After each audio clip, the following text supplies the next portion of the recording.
Hi everybody, welcome back to my channel. Today I want to talk to you about an ARC that I received from NetGalley. The book is called This Love Story Will Self-Destruct, and this is by Leslie Cohen. This book is set to release on January 23rd of 2018, being brought to you by Simon & Schuster.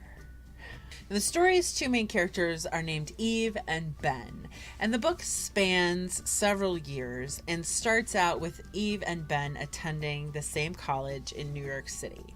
The book is about how they're sort of thrown together over and over through mutual friends or circumstance or even random chance, and whether or not that's a sign that they should be together, basically. There was a movie in 2005 starring Ashton Kutcher and Amanda Peet. That movie was called A Lot Like Love, and This Story Will Self-Destruct reminded me a lot of A Lot Like Love.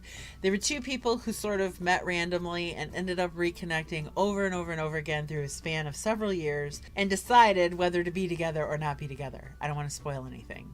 So that's basically what you're getting with This Love Story Will Self-Destruct. It reads very much like a romantic comedy movie, which is how I wish I could classify this book, as a romantic comedy, but I think the closest we can get in the literary world is that dreaded women's fiction category. This isn't a typical or traditional romance. It is a lot more, I don't want to say lighthearted, but it is a lot more down to earth than a romance novel. So it's gonna have to fall into women's fiction or chick lit. All in all, I mean, I would say that this book is like 3.5 to 4 stars for me. I really enjoyed it, and I thought it was endearing. The narrators were both very likable. It's told in alternating first-person perspective between Eve and Ben, though the large majority of the book is told by Eve. Those chapters that you do get from Ben, though, that's where your comic relief comes in. He's super witty and charming, and you just can't help but adore him. I gotta tell you, adding to my sincere enjoyment of this book is the fact that I related to Eve so much. I don't know that there's another character that I've read lately where I'm like, I'm reading about myself. She spends a lot of time in the same headspace that I spend a lot of time in. So she is both, she's described in the blurb as being artistic and yet a worrier, which is true, and it's hard to reconcile those two things necessarily existing in the same person. But I would go even further and describe her pretty much as neurotic and really anxiety ridden. And I think that Eve suffers from obsessive thoughts or intrusive thoughts, and it's written in the book that way. I mean, when you're reading Eve's portions, she's going to take you on a ride through her brain that is really, whoa. And yet I could relate because that's how my brain is too. There's just no end to the if game, and then what if this, and then this, and then this, and then this, and it just goes on forever. Yet she is a little bit of a dreamer and a little bit of an artist. She, in the book, is a writer. She writes for different magazines throughout the course of the book's years. Well, I don't know that I would call her an artist. I would say, you know, she is artistic and she has a creative spirit, but she has a mind that sort of betrays that. So imagine being Ben and being the guy who's trying to love her, right? Ben is an engineer and he's very sturdy and reliable and normal, and he doesn't get excited, which means he also doesn't really get angry and he doesn't get worked up. And he's very patient and very sincere and literal, while Eve is just all over the place. And these two characters working around each other was a really enjoyable time. Now, Eve has suffered some tragedies in her past. She's definitely been knocked down a few times, and it's led her to distrust anything positive or good in her life. She doesn't really seek out the best of anything because she feels like the pain of losing it would be too severe. She also has a tendency to destroy the good things in her life so that she doesn't have to watch them be destroyed, if that makes any sense. She's a girl who's always waiting for the other shoe to drop. She's a girl who doesn't trust anything that's good, anything that's happening to her.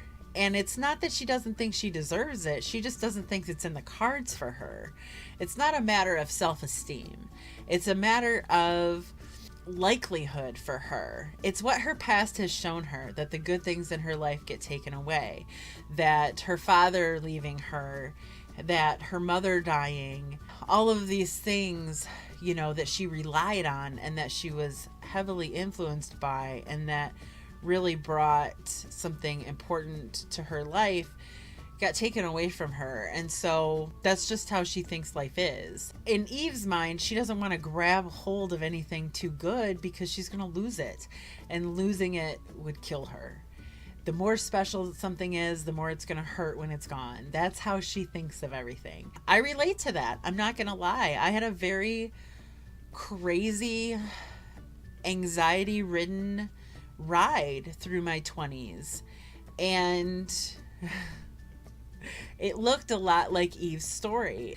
That might have helped me really like this book a lot, the fact that I could really relate to Eve. And I have no doubt that other readers who have felt that way and have lived that kind of life and have had those inner dialogues or those intrusive thoughts and obsessive, chaotic minds could really enjoy this story as well. There are parts of this book that are very lighthearted and charming and witty and funny. And then there's enough seriousness in this book that gives it its weight, that gives it its...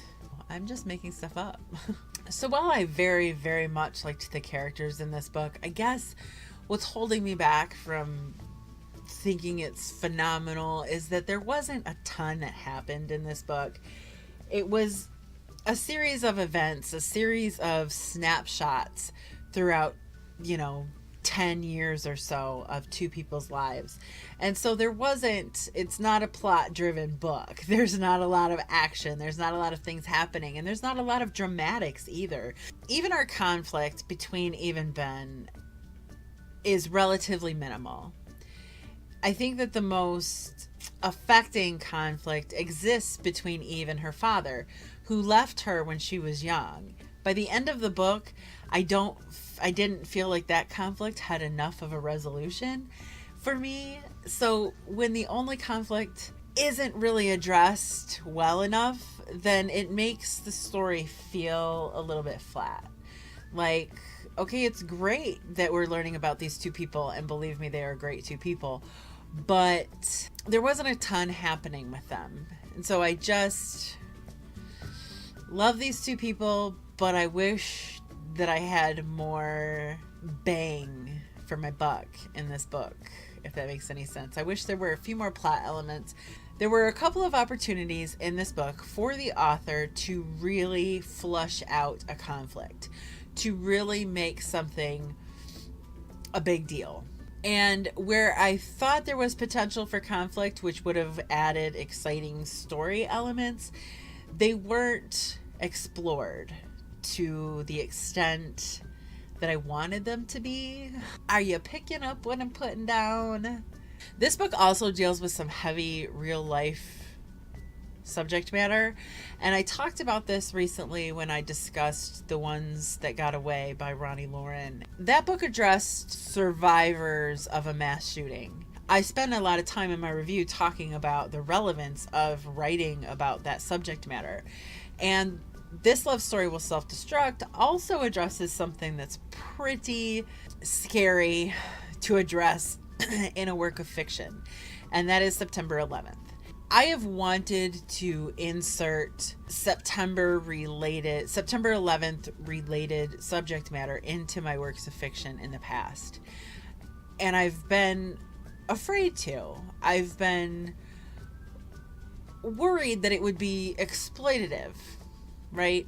As somebody who didn't live the tragedy the way that other people live the tragedy, I've always thought it would be inappropriate for me to write about anything September 11th related. But This Love Story Will Self-Destruct does take place in New York City, and there are some characters that very much lived the tragedy of September 11th. So I don't know if Leslie Cohen has any specific experience or had experience with the event. Yet I can say that it's handled really well, and it's just not something that I'm brave enough to do. This book does really read like it's being told by two people. It felt like a memoir-ish kind of book. That's how realistic and believable these two people were. That is This Love Story Will Self-Destruct by Leslie Cohen. It, again, is set to come out on January 23rd, 2018. If you've heard of this book, or if you have questions about it, or you just want to ramble like I do, go ahead and leave all that stuff for me in the comment section down below. For now, that's all that I have. Thank you for watching, and I will see you all very soon.